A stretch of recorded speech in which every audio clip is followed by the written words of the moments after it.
Welcome back, family. It was a rough night for me. I was just throwing up all last night. I ended up, matter of fact, all last day, like yesterday.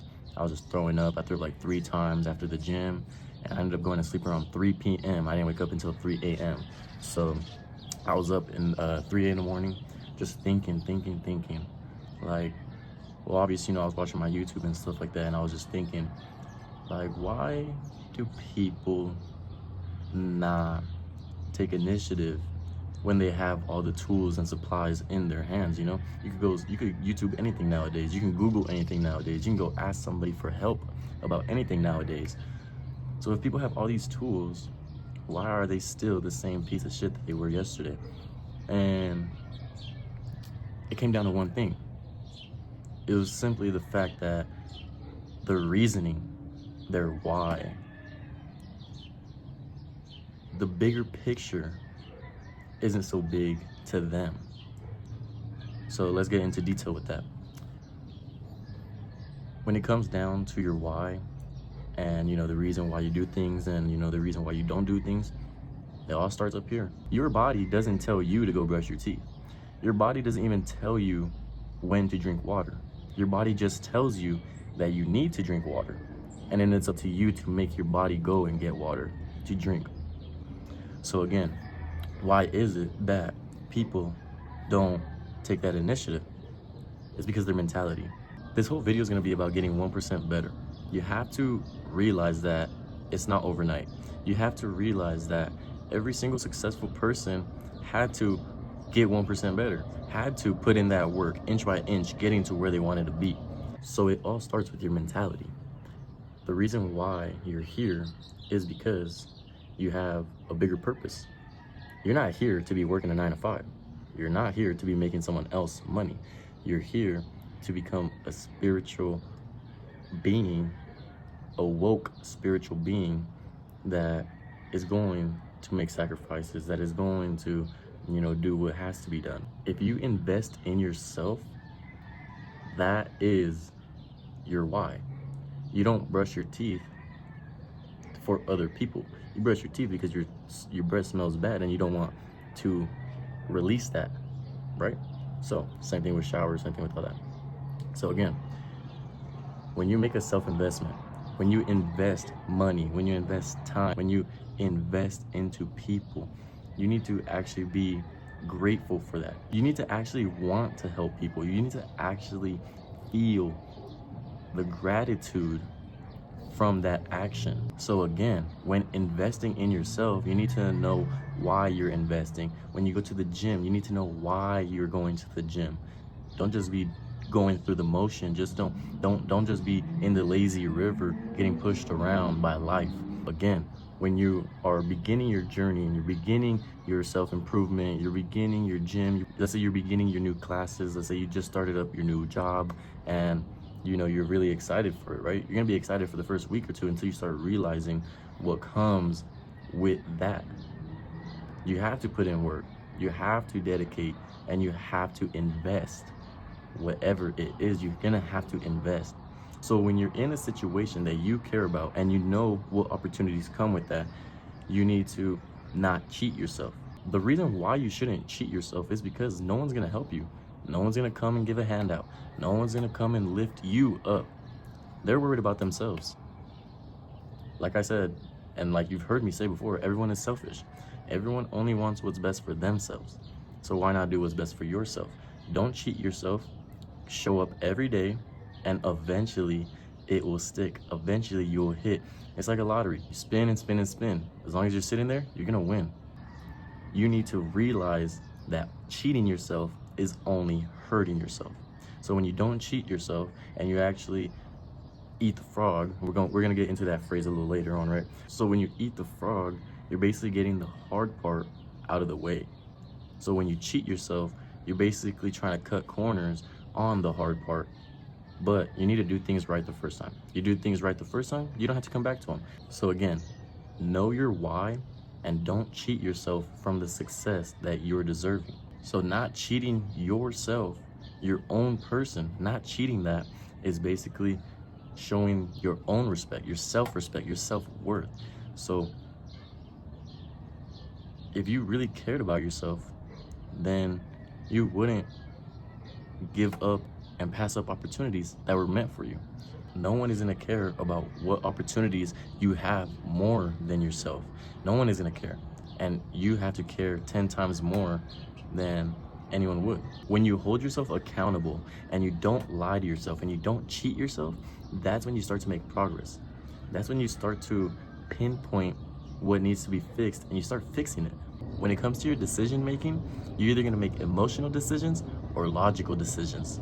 Don't miss out on your opportunities because of rhythm emotions. Rhythm emotions are like beats, up and down, up and down, up and down. You get a really good opportunity, but your emotions are going down, you're gonna make a poor decision. Let's say you have 3 friends that you haven't hung out with in 3 months, and they're over here smoking and drinking, but you're so happy because you haven't seen them in so long, you're gonna participate. These are out of rhythm emotions making you make out of rhythm decisions. Thinking, acting, and reacting is a logical decision. You're logically thinking, acting, and reacting to the situation. Logically thinking is more secure than emotionally thinking. That's why science is the backup. That's why science has always been such an important thing in your life, which I honestly believe. High school, I never really learned anything, but when it comes down to it, chemistry, science, astrology, geology, whatever the case is, I don't know. I didn't learn anything in school, bro. But science is real. Science is proven facts. Science was made as an experiment, as a test experiment to see what works and what doesn't work. So why would you go against science? Why would you go against science if science is telling you that you need to experiment to get a result? Why not experiment? You know how many scientists were trying to figure out how to create things and how to create certain chemicals or whatnot? You know how many times it took them and how many times they failed, but they kept on experimenting until they got it right? I couldn't even tell you, but I promise you it wasn't less than 10, 50, probably 100 times. But you keep experimenting, you keep getting results, you keep on adjusting, and that's how you get better. That's how you get 1% better. And in reality, it's all about your worldview and how you interpret it and how you receive it. This world is not friendly. This world will not wait for you. So why are you gonna wait on yourself? These are presentations that I've cooked up. These are presentations that I've personally handwritten and thought out on my own. So one of my favorite things that I came up with is flipping the script. Flipping the script. Flipping the script is basically where you let the weight on your shoulders lift you up instead of drag you down. When you take every bad action, any wrongdoings of other people, and you just flip the script. Someone didn't want to be your friend? Good. You didn't need them. It could be that you showed up late somewhere and they didn't let you in. Okay, good. That place could have got shot up. They could have blown that movie theater up, but you showed up late. Flip the script. That was a good thing. Everything is good that comes your way. Take it as good. Just to get a little personal, I not too recently, but recently, my father he had a heart attack. His arteries got clogged up, and I was there, luckily for him, to help him out. But man, he almost died in my arms. I'm just gonna put it like that. My own dad. I'm holding him, and he's my bad, guys. But he just wasn't in good shape at all. And the ambulance came, and I helped him, and I just was praying to God the whole time. Like, why my dad? Not yet, Like, I'm not even a man yet. How can I be a man without a man to show me how to be a man? And I would pray. My dad's not religious or nothing, but he even told me that gave him a wake-up call. But it was a good thing. It was a good thing. He learned from it. I learned from it. He's still here. Obviously, thank God, he's still here. But I see that as a good thing. Everyone was going through something, Everyone around us was going through something. And he was just carrying too much stress and wasn't taking care of himself, and God gave him that opportunity to realize the wrong that he was doing, to realize, like, you gotta take care of yourself. You can't be eating the way you were eating. You gotta take care of yourself. But God's always gonna give you that opportunity to flip the script. God is always gonna give you the opportunity to see the good in things, no matter how bad it was. I had a DUI, I got locked up. But guess what? It was all for the good. It was all for the greater good. That DUI I never told nobody about because I was so embarrassed. But let me tell you this. That DUI just woke me up. And since I refused the breathalyzer, they automatically deemed it DUI, which I didn't know that. But I had a DUI. I got locked up. But it was all for good. It was for my own good, for me to realize that I was fucking up. I flipped the script. I didn't do it right away. Of course, I was mad at myself. A DUI, I lost my license, lost my insurance. I gotta pay double now. It's like fuck. At that time, yeah, it was horrible. It was bad. I was mad. But when you flip the script, you start seeing the good in things and you start appreciating. Word of the day, you start appreciating the moments that you go through, good or bad. It's just how you interpret it. Now let me answer these questions. How do you do that, right? How do you flip the script? How do you get 1% better? How do you better your mentality? How do you appreciate yourself? How do you emotionally and logically think? How do you separate the two? Well, let me tell you. Number one, you cannot get upset about things that you cannot control, things that are out of your hands. And what I mean by that, what can you control and what can you not control? I believe that I have influence on certain things in my life, but there are things that you cannot control. You cannot control what other people are saying. You cannot control what other people are thinking about you. You cannot control the fact that they don't want to work hard. You do, but they don't. And it doesn't always have to be about people, but I just feel like everybody nowadays is just a reflection, a mirror. You hang around the people that you believe you are. You hang around the people that you believe you are similar to, that you have the same type of, resemblance. You have the same type of habits, hobbies, all that type of stuff. Those are the type of people you hang out with, because it's a reflection of yourself. So again, I talk about people more than situations and stuff like that, because nowadays that's just what people are that's just what people are judged by, the people around you. Now, number two, you need to look to improve daily, especially when you get in a slump.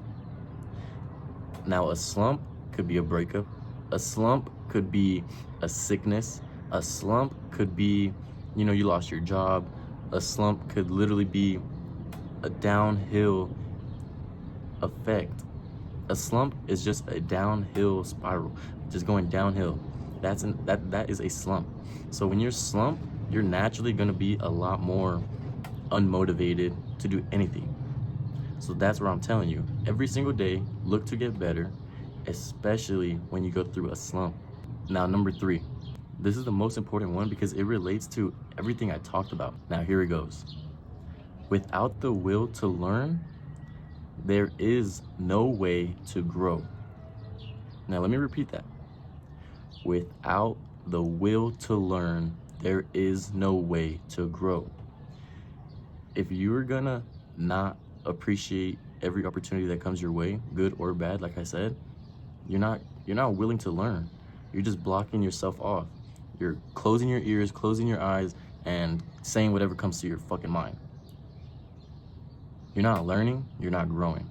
And this is why you need to take every opportunity, every situation, anything that you went through as a learning opportunity, a learning experience. When you switch your mentality into I'm gonna learn from it, fool me once, shame on you. Fool me twice, shame on me, right? That's the biggest saying, and that's the most important saying. And you know what? And the funniest thing is that Because when I started like getting into the habit of self-improvement, I was like, bro, this shit is so corny. But it's so true. But it's so true. When you switch your mentality into a learning student mentality where you just take everything and soak it up, that is when you are learning. That is when you're growing. It's gonna get better as you go on. So, like I said, to get 1% better, your mentality has to change. The way you react to things emotionally or logically. The way you react to things emotionally or logically. And number 3 would be flipping the script for your own benefit so that you can grow, right? So when you flip the script, you're basically saying, okay, this is good. Okay, I'm happy this happened to me. And also, don't be a fucking hater. Getting 1% better is having an abundant mindset that there's enough money in the world for everybody. When you can just be thankful, when you can just appreciate life, your own life, waking up every morning, saying good morning to your loved ones, when you can appreciate it, that's when you get better. When you're not a hater, that's when you focus on yourself. Think about what I said. Think about what stage you are in your own life, and think about where you want to be and how are you gonna get there. Peace.